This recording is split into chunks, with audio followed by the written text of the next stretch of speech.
जय हिंद साथियों, आप सभी का स्वागत करता हूं आप सभी के अपने चैनल टारगेट सिलेक्शन में। साथियों, उत्तर प्रदेश पुलिस कांस्टेबल की परीक्षा से पहले अगर आप हुबहू पेपर देखना चाहते हैं तो इन सभी क्वेश्चंस को तैयार कर लीजिए, क्योंकि ये क्वेश्चन साथियों दो बार आप लोग देखेंगे। एक तो यहां पर देखेंगे और इसके बाद साथियों डायरेक्ट आप अपने एग्जाम में साथियों देखेंगे 23 अगस्त के पेपर में। तो अगर बात करें साथियों हुबहू पेपर के जैसे क्वेश्चन अगर बात करें तो आज की इस वीडियो में हम लोग देखेंगे 100 क्वेश्चन साथियों आपको दे रहा हूं, उनको घोल कर पी जाइए। मैं कहूंगा साथियों इनको ताबीज बनाकर पहन लीजिए, परीक्षा आपकी बहुत आराम से क्रैक हो जाएगी। तो पहला सवाल आपकी स्क्रीन पर है। अब बहुत वो समय नहीं है कि बेवजह आपको पढ़ाया जाए, आप सिर्फ वही आपको चीजें पढ़ाई जाएंगी जो एग्जाम में आप साथियों देखेंगे। तो पहला सवाल है कि कुतुब मीनार का निर्माण किसके कार्यकाल में पूरा हुआ था, यह आपसे पूछा जा रहा है साथियों। तो किसके कार्यकाल में पूरा हुआ था? इल्तुतमिश के कार्यकाल में पूरा हुआ था, यह आपको मालूम होना चाहिए। आंसर जिनका यह है बिल्कुल करेक्ट है। सिख धर्म के संस्थापक साथियों कौन थे?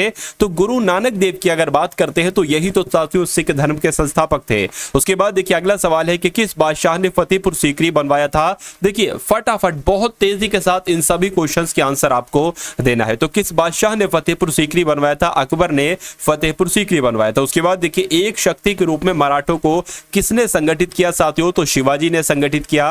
यानी कि एक शक्ति के रूप में मराठों को किसने संगठित किया? तो शिवाजी ने किया। उसके बाद देखिए अगला सवाल है साथियों कि निम्नलिखित शासकों में से कौन सा शासक अपनी बुद्धिमत्ता एवं पागलपन के लिए साथियों जाना जाता है? तो कौन जाना जाता है? मोहम्मद बिन तुगलक जाना जाता है। बहुत तेजी के साथ सुपर फास्ट आपकी क्लास होगी क्योंकि समय कम है और क्वेश्चंस आपको साथियों ज्यादा कराना है ताकि आपका एग्जाम क्रैक हो जाए। भारत में अंग्रेजी साम्राज्य की नींव साथियों किस युद्ध से पड़ी थी? यह डायरेक्ट आपसे पूछा जाता है। बक्सर की युद्ध से पड़ी थी साथियों, आप लोग ध्यान रखेंगे। उसके बाद देखिए बनारस हिंदू विश्वविद्यालय के संस्थापक कौन थे, मुझे बताइए। तो अगर बात करते हैं पंडित मदन मोहन मालवीय की, तो पंडित मदन मोहन मालवीय ही बनारस हिंदू विश्वविद्यालय के साथियों संस्थापक थे। उसके बाद देखिए अगला सवाल है कि विजयनगर साम्राज्य का सबसे प्रसिद्ध शासक कौन था, मुझे बताइए।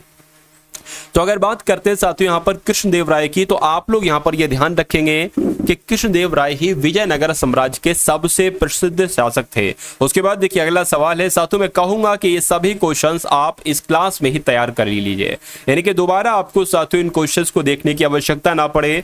एक बार पढ़ो लेकिन ऐसा पढ़ो साथियों कि प्रश्न साथियों धुआं धुआं हो जाए। तो 9वें नंबर का सवाल है कि इनमें से किस मुगल शासक के कार्यकाल में अंग्रेज राजदूत सर टॉमस रो साथियों भारत आया था, मुझे बताइए। तो अगर बात करते हैं साथियों यहां पर जहांगीर आपका सही जवाब हो जाएगा, यानी कि जहांगीर जो मुगल शासक था इसके काल में अंग्रेज राजदूत सर टॉमस रो भारत आया था। उसके बाद देखिए भारतीय राष्ट्रीय कांग्रेस के पहले अधिवेशन की अध्यक्षता किसने की थी?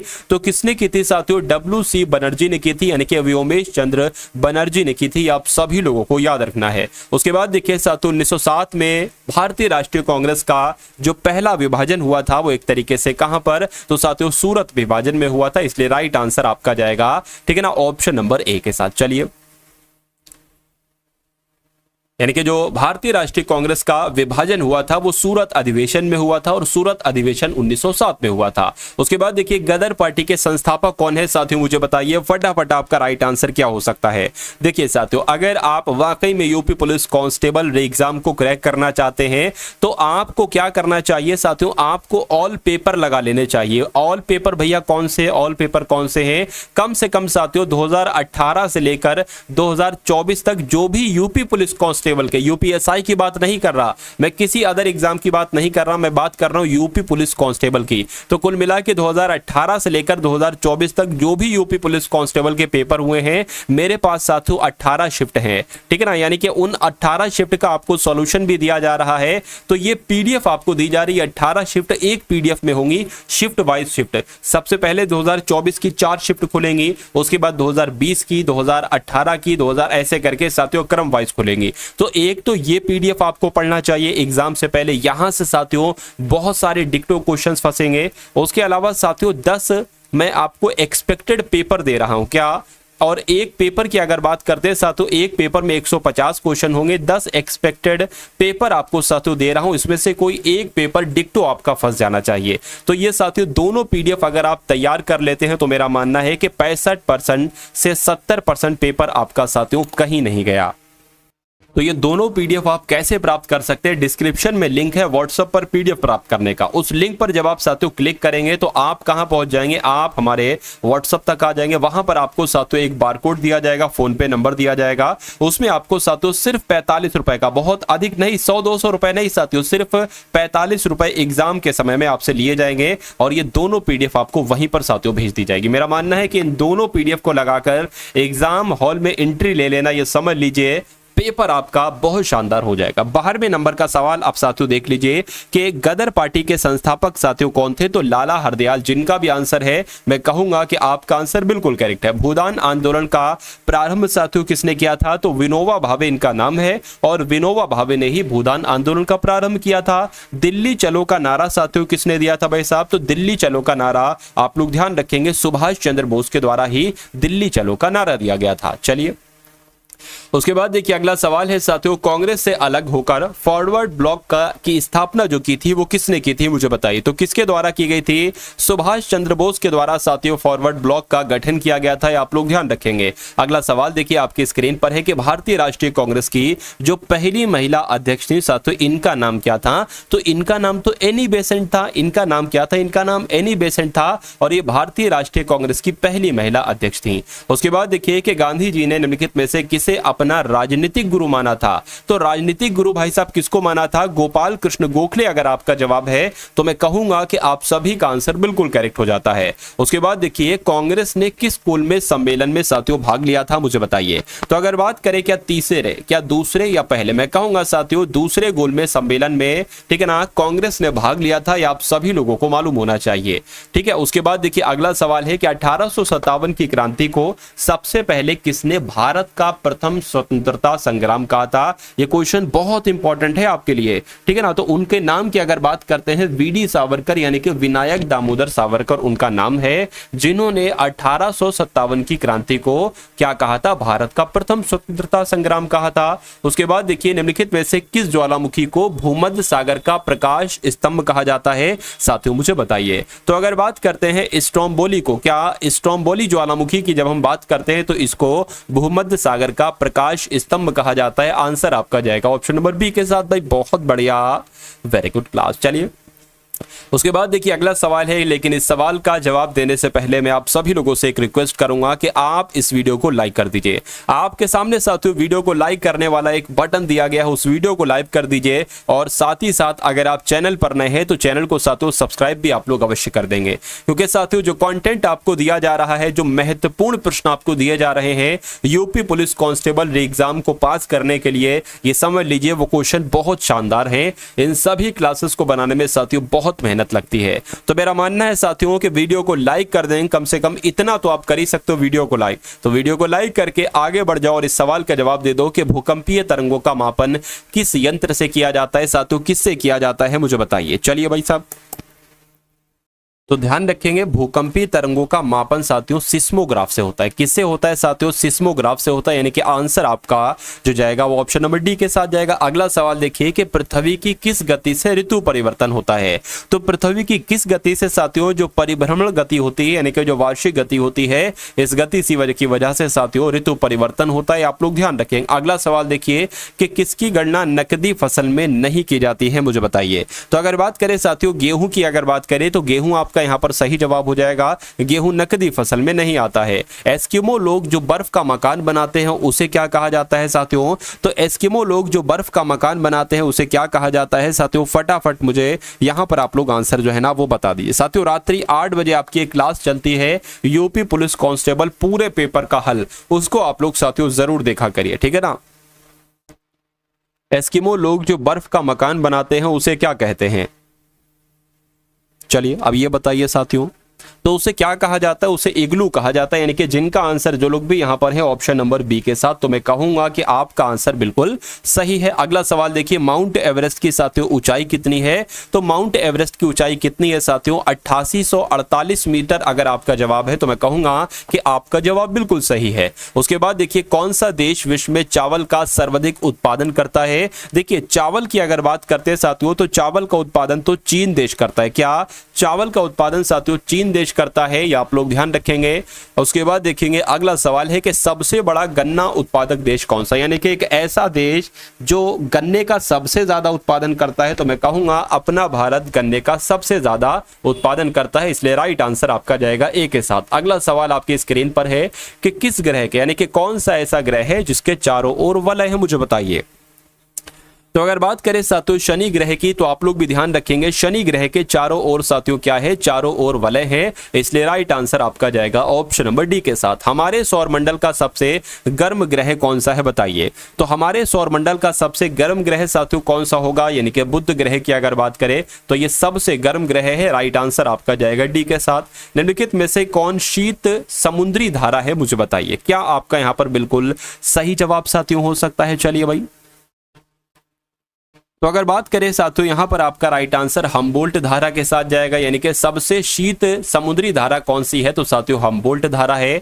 अगला सवाल देखिए, किस देश में सबसे अधिक चाय का उत्पादन किया जाता है, तो सबसे अधिक चाय का उत्पादन कहां किया जाता है, आपसे कुल मिला के पूछा जा रहा है, मुझे बताइए। किस देश में सबसे अधिक चाय का उत्पादन किया जाता है, चलिए। तो अगर चीन साथियों आपका राइट आंसर है, तो मैं कहूंगा कि चीन आपका बिल्कुल सही जवाब हो जाएगा, आंसर आपका जाएगा बी के साथ। अब अगला सवाल देखिए और मुझे बताइए कि आपका राइट आंसर यहां पर क्या हो सकता है। पूछा आपसे जा रहा है कि किस खनिज के उत्पादन में भारत विश्व में प्रथम स्थान पर है। तो अगर माइका की बात करते हैं या अभ्रक की अगर बात करते हैं, तो साथियों भारत विश्व में प्रथम स्थान पर है साथियों माइका के मामले में, माइका के उत्पादन में। उसके बाद देखिए अगला सवाल आपकी स्क्रीन पर साथियों देखिए और मुझे बताइए राइट आंसर आपका क्या होगा। भारतीय रेलवे कितने क्षेत्रों में विभाजित है, चलिए। तो अगर बात करें साथियों 19 रेलवे जोन है, यानी कि वर्तमान समय की अगर बात करते हैं तो 19 रेलवे जोन है साथियों, ये आपको मालूम होना चाहिए, ये 19 आप लोग इसको कर लेंगे। उसके बाद देखिए अगला सवाल है साथियों, काली मिर्च का सबसे बड़ा उत्पादक राज्य कौन सा है, मुझे बताइए। तो केरल की अगर बात करें साथियों, केरल आपका सही जवाब हो जाएगा, क्योंकि काली मिर्च का सबसे ज्यादा उत्पादन भारत के केरल में ही किया जाता है। कौन सा नगर 2 राज्यों की राजधानी है, तो कौन सा नगर 2 राज्यों की राजधानी है साथियों, चंडीगढ़ आपके इस क्वेश्चन का बिल्कुल सही जवाब हो जाएगा। अगला सवाल देखिए कि भारत में प्रमुख गेहूं उत्पादन करने वाले राज्य कौन से। देखिए इतना तो आपको पता है कि सबसे ज्यादा गेहूं का उत्पादन उत्तर प्रदेश करता है, तो या तो ये सही होगा या तो ये सही होगा। अब उत्तर प्रदेश के बाद हरियाणा नहीं करता है, पंजाब करता है, और फिर उसके बाद हरियाणा करता है, यानी कि आपका राइट आंसर जो जाएगा वो ऑप्शन नंबर ए के साथ जाएगा। उसके बाद देखिए अगला सवाल है कि केंद्र शासित प्रदेश लक्षद्वीप की राजधानी क्या है, मुझे बताइए। तो अगर बात करें साथियों यहां पर कवारत्ती की, तो कवारत्ती आपका बिल्कुल सही जवाब हो जाएगा, यही आपका बिल्कुल करेक्ट आंसर है भाई, बहुत बढ़िया, वेरी गुड क्लास। अगला सवाल देखिए, नागार्जुन सागर बांध ये साथियों अगर बात करें कहां पर बनाया गया है, यानी कि किस नदी पर ये बनाया गया, तो मैं कहूंगा ये तो कृष्णा नदी पर बनाया गया। जो नागार्जुन सागर बांध है ना, ये साथियों कृष्णा नदी पर बनाया गया है। उसके बाद देखिए भारत के किस राज्य में सबसे ज्यादा चीनी मिलें हैं, तो सबसे ज्यादा चीनी मिलों की अगर बात करें ये अपने उत्तर प्रदेश में है, यानी कि बिल्कुल सही जवाब आपका ऑप्शन नंबर डी है। अगला सवाल देखिए, भारत की ताजे पानी की सबसे बड़ी झील कौन सी है, बताइए। चलिए भाई साहब, क्या आपका सही जवाब हो सकता है, आपसे पूछा जा रहा है भारत की ताजे पानी की सबसे बड़ी झील कौन सी है। चलिए, तो वूलर झील अगर आपका जवाब है तो मैं कहूंगा साथियों वूलर झील आपका बिल्कुल सही जवाब हो जाएगा, यानी कि वूलर झील ही भारत की ताजे पानी की सबसे बड़ी झील है। अगला सवाल देखिए कि कौन सी नदी बंगाल की खाड़ी में नहीं गिरती है। तो अगर बात करें साथियों देखिए ताप्ती नदी जो है ना, ये बंगाल की खाड़ी में नहीं गिरती है, तो यही आपका राइट आंसर है। धान की खेती के लिए उत्तम मिट्टी कौन सी है, तो धान की खेती के लिए उत्तम मिट्टी दोमट मिट्टी है। कौन सी मिट्टी है, दोमट मिट्टी है साथियों। ये अगर आपके एग्जाम में सवाल आ जाए तो मेरा मानना है कि अब तो बहुत आराम से आप इस सवाल को कर पाएंगे। भारत में वर्षाधीन खेती विस्तीर्णता से प्राप्त होती है, तो कौन से मैदानों से साथियों, कन्नड़ मैदानों से आप लोग ध्यान रखेंगे, यानी कि इस क्वेश्चन का राइट आंसर आपका जो जाना चाहिए वो ऑप्शन नंबर ए के साथ जाएगा। अगला सवाल देखिए साथियों कि भारत की संविधान सभा ने राष्ट्रीय ध्वज का प्रारूप कब अपनाया। ये क्वेश्चन बहुत इंपॉर्टेंट है और आपके यूपी पुलिस कांस्टेबल एग्जाम में ये सवाल पूछे जाएंगे। यही नहीं साथियों, 100 सवालों को हम लोग देखेंगे। कितने सवालों को, 100 सवालों को देखेंगे और इन 100 सवालों में साथियों ऑल टॉपिक को हम लोग कंप्लीट कर देंगे। यानी कि अगर साथियों एग्जाम में क्वेश्चंस आएंगे तो आपके यहीं से आएंगे, ये बात आप लोग ध्यान रखेंगे। तो अगर बात करें साथियों 22 जुलाई 1947 का दिन आप लोग ध्यान रखें, रखेंगे क्योंकि संविधान सभा ने राष्ट्रीय ध्वज का प्रारूप कब अपनाया था, तो 22 जुलाई 1947 को ही अपनाया था। उसके बाद देखिए संविधान सभा का अध्यक्ष साथियों कौन है, मुझे बताइए। तो संविधान सभा के अध्यक्ष कौन थे, तो डॉक्टर राजेंद्र प्रसाद ये स्थायी अध्यक्ष थे, इसलिए राइट आंसर आपका जाएगा ऑप्शन नंबर सी के साथ। अगला सवाल देखिए, समवर्ती सूची में वह विषय है जो राष्ट्रीय व स्थानीय दोनों दृष्टि से महत्वपूर्ण है, या जो अंतर्राष्ट्रीय महत्व के हैं, या जो स्थानीय महत्व के हैं, मुझे बताइए। तो अगर बात करें साथियों कि जो राष्ट्रीय व स्थानीय दोनों दृष्टि से महत्वपूर्ण है, वो एक तरीके से समवर्ती सूची में वह विषय है। उसके बाद देखिए राज्यसभा के सदस्यों का कार्यकाल कितना होता है, तो आप लोगों का आंसर यहां पर जो जाना चाहिए वो ऑप्शन नंबर ए के साथ जाना चाहिए, क्योंकि राज्यसभा के सदस्यों का कार्यकाल 6 वर्ष का ही होता है।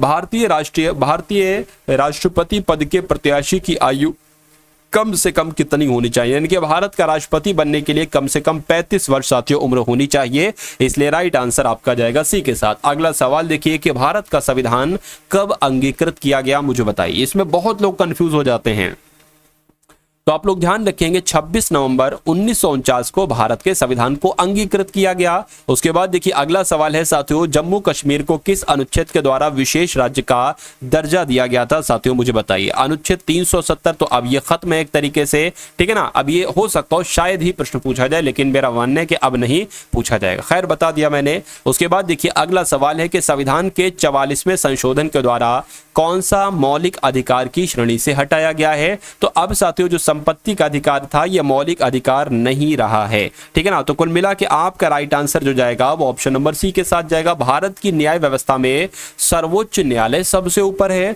या प्रधानमंत्री सबसे ऊपर होते हैं, या उच्च न्यायालय सबसे ऊपर होते हैं, या संसद सबसे ऊपर होती है। तो अगर बात करें साथियों एक तरीके से भारत की न्याय व्यवस्था में सबसे ऊपर क्या है, अंतिम फैसला किसका होगा, तो मैं कहूंगा साथियों सुप्रीम कोर्ट का अंतिम फैसला होगा, सर्वोच्च न्यायालय सबसे ऊपर है, यानी कि राइट आंसर आपका जाएगा ऑप्शन नंबर ए के साथ। अगला सवाल देखिए आपकी स्क्रीन पर है कि संविधान की 8वीं अनुसूची का संबंध किससे है, साथियों मुझे बताइए। चलिए भाई साहब, क्या आपका बिल्कुल सही जवाब हो सकता है।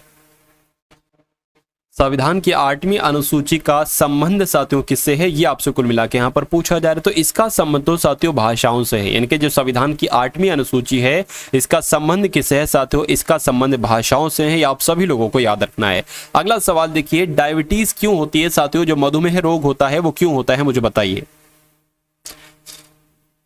चलिए भाई देखिए यहां पर अगर बात करें, जब हमारी बॉडी में इंसुलिन की मात्रा बिगड़ जाती है साथियों तो क्या हो जाता है, डायबिटीज हो जाते हैं, यानी कि मधुमेह रोग हो जाते हैं। यहां पर लिखा हो विटामिन ए की कमी, विटामिन बी की कमी, नहीं साथियों आंसर आपका जाएगा ए के साथ। किस विटामिन की कमी से रिकेट्स नाम का रोग हो जाता है, यानी कि जब हमारी बॉडी में साथियों कौन सा विटामिन नहीं जाता है तो रिकेट्स नाम का रोग हो जाता है। विटामिन डी की कमी से साथियों रिकेट्स नाम का रोग हो जाता है। उसके बाद देखिए कि कौन सा रोग जीवाणु के द्वारा नहीं होता है, मुझे बताइए। देखिए जब हम बात करते हैं हैजे की तो ये जीवाणु द्वारा होता है, क्षय रोग भी जीवाणु के द्वारा होता है, प्लेग भी जीवाणु के द्वारा होता है, लेकिन जो चेचक होता है ना साथियों ये विषाणु के द्वारा होता है। तो कुल मिला के आपका जवाब जो जाएगा वो ऑप्शन नंबर बी के साथ जाएगा, और जिनका आंसर यहाँ पर बी है तो बिल्कुल करेक्ट है। रक्त का थक्का जमने में कौन सा विटामिन सहायक होता है साथियों, देखिए और मुझे बताइए कि आपका राइट आंसर यहाँ पर किस ऑप्शन के साथ जाएगा। तो अगर आपका जवाब विटामिन के है तो मैं कहूंगा कि आपका आंसर बिल्कुल सही हो जाता है।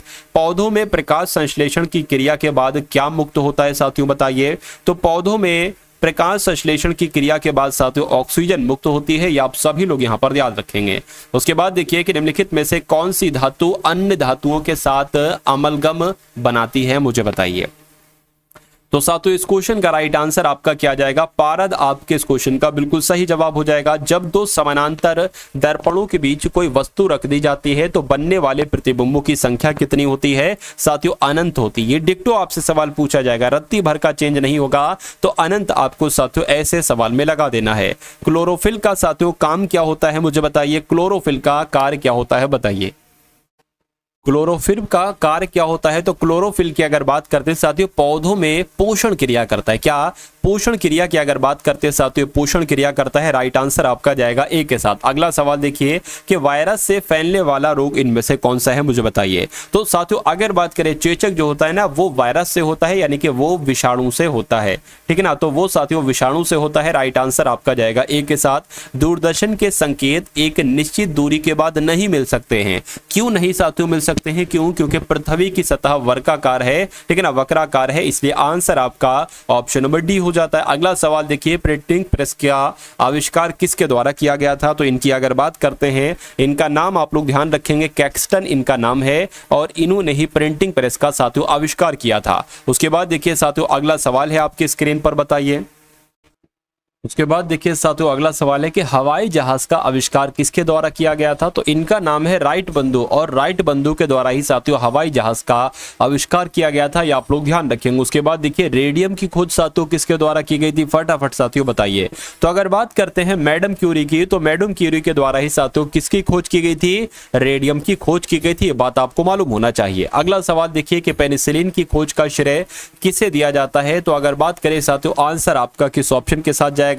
तो अगर आपका आंसर साथियों यहां पर फ्लेमिंग के साथ है तो मैं कहूंगा बिल्कुल सही आपका आंसर है, यानी कि फ्लेमिंग। अगर बात करते हैं पेनिसिलिन की खोज साथियों फ्लेमिंग ने ही की थी। उसके बाद देखिए यातायात नियंत्रक के रूप में रुकने के संकेत के लिए लाल रंग के प्रकाश का उपयोग किया जाता है। तो ये उपयोग क्यों किया जाता है? क्योंकि लाल रंग से भव्य प्रभाव उत्पन्न होता है? नहीं। क्योंकि लाल रंग का प्रयोग पुरानी परंपरा है? नहीं। क्योंकि लाल रंग का प्रकीर्णन अधिक होता है? नहीं। ये दूर से दिखाई दे? नहीं। क्योंकि लाल रंग का प्रकीर्णन कम होता है साथियों, और यह दूर से दिखाई देता है, ये आपका बिल्कुल सही हो जाएगा। यानी कि इस क्वेश्चन का राइट आंसर की अगर बात करें तो ऑप्शन नंबर डी वाला होगा। अब उसके बाद देखिए साथियों अगला सवाल है कि एक्सरे की खोज किसने की थी, यानी कि किसके द्वारा साथियों एक्सरे की खोज की गई थी, आपसे पूछा जा रहा है, मुझे बताइए। तो अगर बात करें साथियों रोंटगन की अगर बात करें तो रोंटगन आपका बिल्कुल सही जवाब हो जाएगा, क्योंकि एक्सरे की खोज किसके द्वारा की गई थी? रोंटगन के द्वारा ही की गई थी। उसके बाद देखिए जैव प्रौद्योगिकी साथियों ये क्या है, मुझे बताइए। तो जैव प्रौद्योगिकी की अगर बात करते हैं साथियों, ये जीव के लिए प्रयोग की जाने वाली प्रौद्योगिकी है? नहीं। जैव जगत में औद्योगिक प्रदूषण से फैलने वाली बीमारी है? नहीं।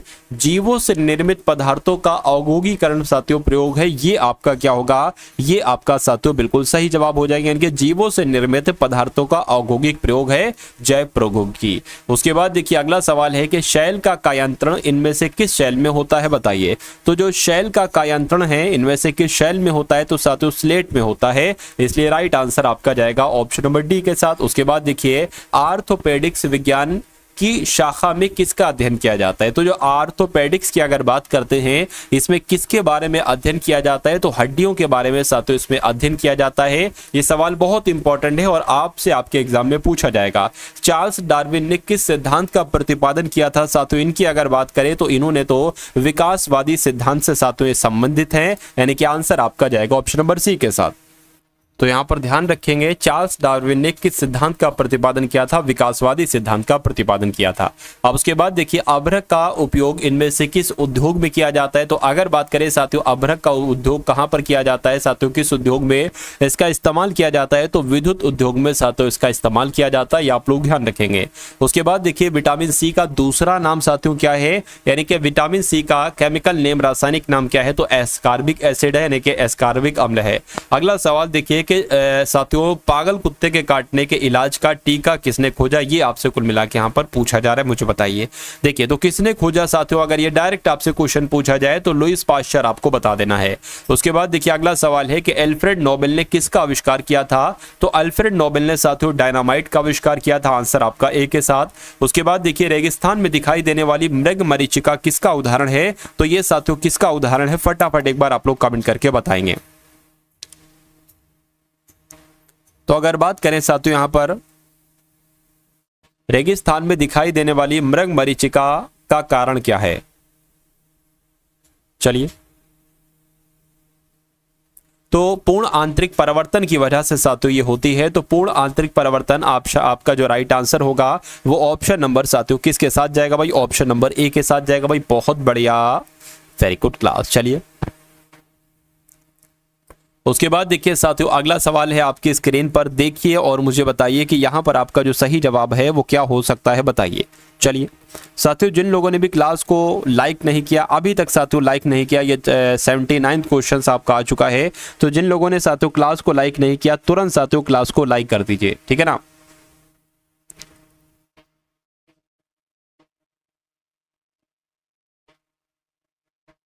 चलिए अब उसके बाद देखिए अगला सवाल है कि हीरे के अत्यधिक चमकने का कारण क्या है। तो हीरे का अत्यधिक चमकने का साथियों कारण, अच्छा ये तो रह गया कि जंग लगना जो है साथियों ये क्या है साथियों। तो जंग लगने की साथियों जब हम बात करते हैं तो ये कैसा साथियों, ये एक रासायनिक परिवर्तन है, ठीक है ना। तो ये आपका राइट आंसर हो जाएगा, यानी कि आंसर आपका जाएगा सी के साथ।